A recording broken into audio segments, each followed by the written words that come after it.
Hey, what's up everybody, this is Mewth24, and today I'm going to be taking a look at the Universal Century side of my Gundam Experience series, starting off with the OVAs, and we'll be picking things up here with the Gundam series that kicked everything off for me, the first Gundam series I ever watched in full, 8th MS Team. 8th MS Team represented a lot of things for me first getting into anime. It wasn't the first Gundam series that I had ever seen any of, because I had seen bits of Gundam Wing before that, but Gundam Wing really didn't draw me in that much. I kind of watched 8th MS and G Gundam around the same time, and they were very different presentations of mecha anime and just anime in general. G Gundam was more of the fun, ridiculous, over-the-top Dragon Ball Z fighting style, whereas 8th MS Team was a very serious, gritty story. And to me that was kind of interesting, because all the anime I had been introduced to before that was sort of your Outlaw Star, which is still dark and gritty at times, but it's very much about the fun factor of all these characters going through space. And then also Ronin Warriors was one of the earliest anime I watched. It's actually the first one that I ever watched, and that again was sort of the fighting action style, classic Japanese feudal designs for the characters and their weapons, and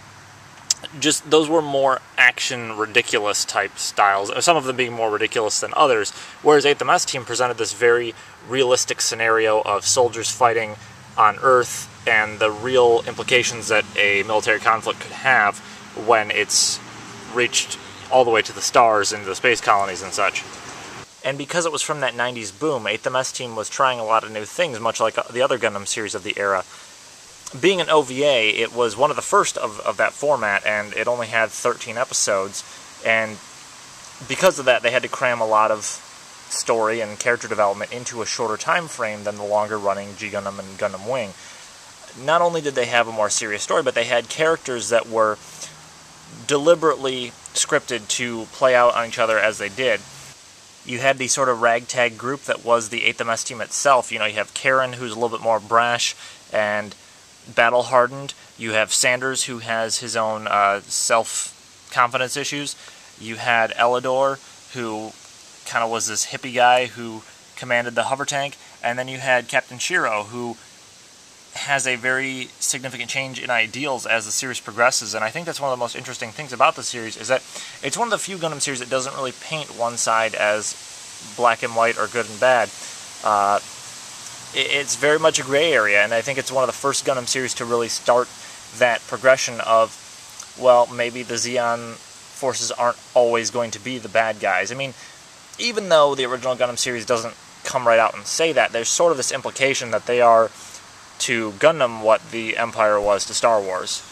So instead of a lead protagonist just kind of going along with things and not questioning why things are the way they are, you instead have Shiro trying to upset the status quo. And it's really interesting that even though he's pushing the whole idea of why are we fighting, why are these beliefs what are fueling us, it doesn't come across as whiny or double standard-ish as it does in Gundam Seed and Seed Destiny with Kira. It's a very human, compelling take on things, because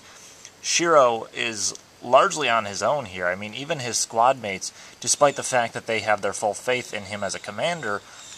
don't exactly get behind him for the majority of the series, with his shift in this whole idea that,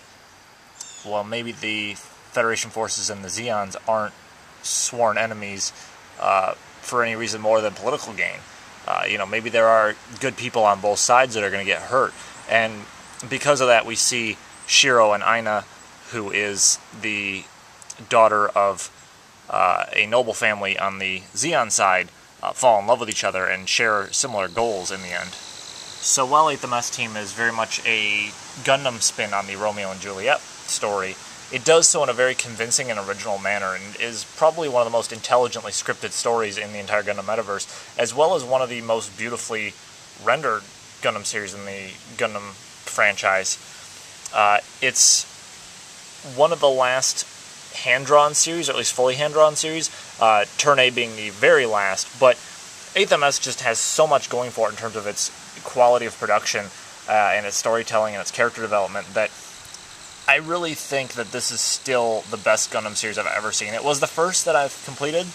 and it's also my favorite to this day. I've watched it over and over, and I just can't get enough of this series, really. Now, when I was getting back into Gundam during my first few years of college, I did rewatch 8th MS Team just to give myself sort of a refresher course and a feel back for the Gundam series. But the second series that I watched was Stardust Memory, because I kind of read a bit about it and decided it sounded kind of similar to 8th MS Team, just in terms of, you know, the themes going on there and the style and the presentation. It was an earlier release than 8th MS Team, and because of that it didn't come across as quite as gritty or serious, but it was still much more serious than series that had preceded it. And the fact that it was set in space for the most part was, I think, really cool. I mean, yes, it starts off on Earth with the Gundam jacking of GPO-2, but beyond that, a lot of it's set in space, and we don't just see cool space battles, we also get to see the reactions of the Zeon people to the fact that their entire military system and sort of their way of life throughout the One-Year War has dissolved into smaller groups, and we also get to see how life on the moon is from day to day. We get to see how people live there and see some non-combatant situations, which was really cool.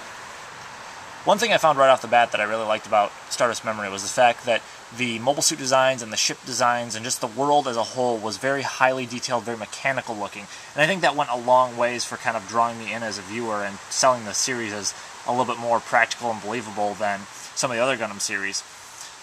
As far as the characters go, I really liked Ko Uraki, I liked Lieutenant Burning, and some of the supporting characters. I also liked the crew of the Albion for the most part, though they did come across as maybe a little bit more cartoonish and classic Gundam style than the cast of 8th MS Team, which, considering that I followed this right up after 8th MS, was a little bit of a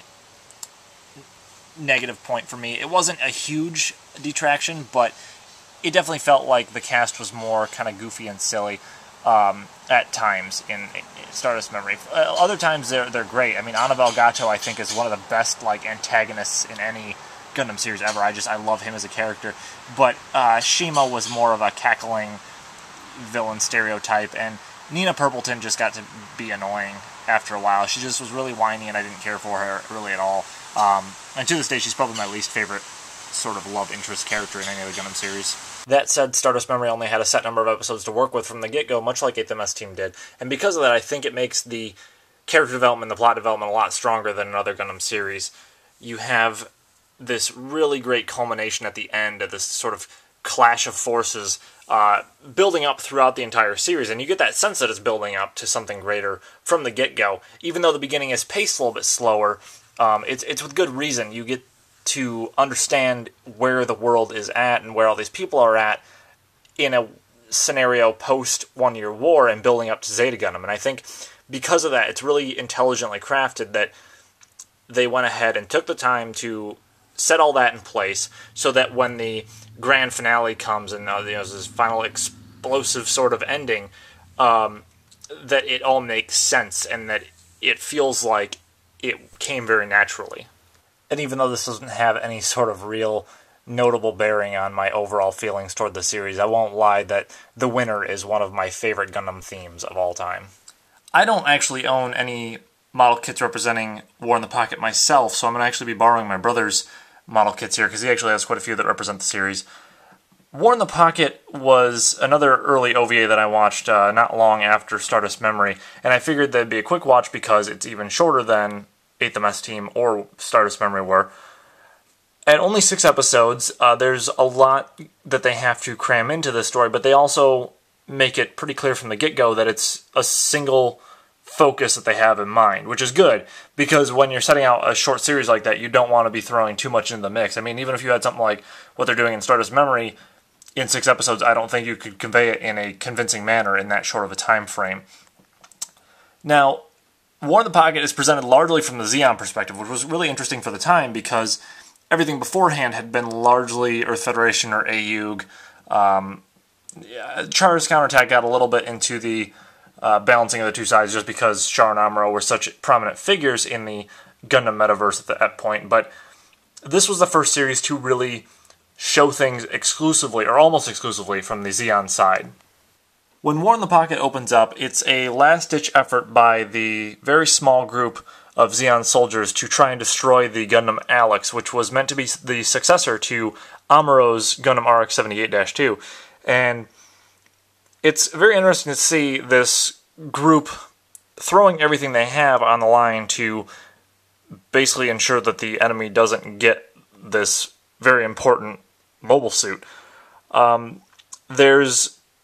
basically 4 members to the squad, and the one that's most important is Bernie, because he's the youngest, he's the most inexperienced from a combat perspective and this sort of espionage action,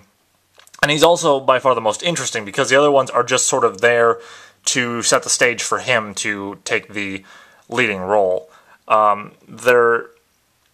only so important to the story, I think, and they don't really develop all that well just because there's only 6 episodes here, and they don't have to develop that well. It's just, it doesn't make them nearly as interesting when they're just there to basically fuel the development of another character. One of the other major characters that's really important in War in the Pocket is Chris, and she is the test pilot for the Gundam Alex, and she kind of gets caught up in things because of the fact that the Zeon guys want to destroy the mobile suit. And when they're not in a combat situation, she and Bernie come across each other, and they sort of seem to develop this like high school romance type thing where they both like each other, but they're not gonna actually say that they like each other, and they don't actually recognize that they are on opposite sides of the same conflict, because when they're in civilian mode, if you will, when they're just walking around, they're none the wiser of the fact that they're both pilots for opposite factions. War in the Pocket is still very good looking for its day. It's not quite as impressive for its time as Stardust Memory and 8th MS Team were for theirs, but it's still very good looking overall, and a notable step up in animation quality from some of the Gundam series that preceded it. It's just a really weird hodgepodge of themes going through the series, though, because it wants to be this very dark and bloody Gundam series, and in that sense it probably comes across as one of the most adult in its physical presentation and sort of the animation that we see of people getting blown apart and mobile suits getting just ripped to shreds. But at the same time, it wants to deal with these themes of what does war mean for civilians, what does war mean for a young kid who's interacting directly with pilots on both sides, and he doesn't understand it as any more than a game. And it's really weird that you have this whole like childlike wonder take to the Gundam battles, or the mobile suit battles, but then you also have this very like dark, serious tone of here's the real world implications of it, and it doesn't really mesh all that well, I don't feel. It really wants to, but it's just there's too little time to make that connect as well as I think the creators wanted it to. And to that end, War in the Pocket always seemed really clunky to me. It seemed kind of confused because it's trying to rush that theme sort of at the end of bridging the gap between the dark adult world and this wonderful realm that the kid saw everything through in his home in the space colony. Anyways, everybody, that wraps up the first episode of my UC Gundam Experience series, and the next episode will deal with the 2 standalone Gundam films, Char's Counterattack and Gundam F91. See you then, everybody.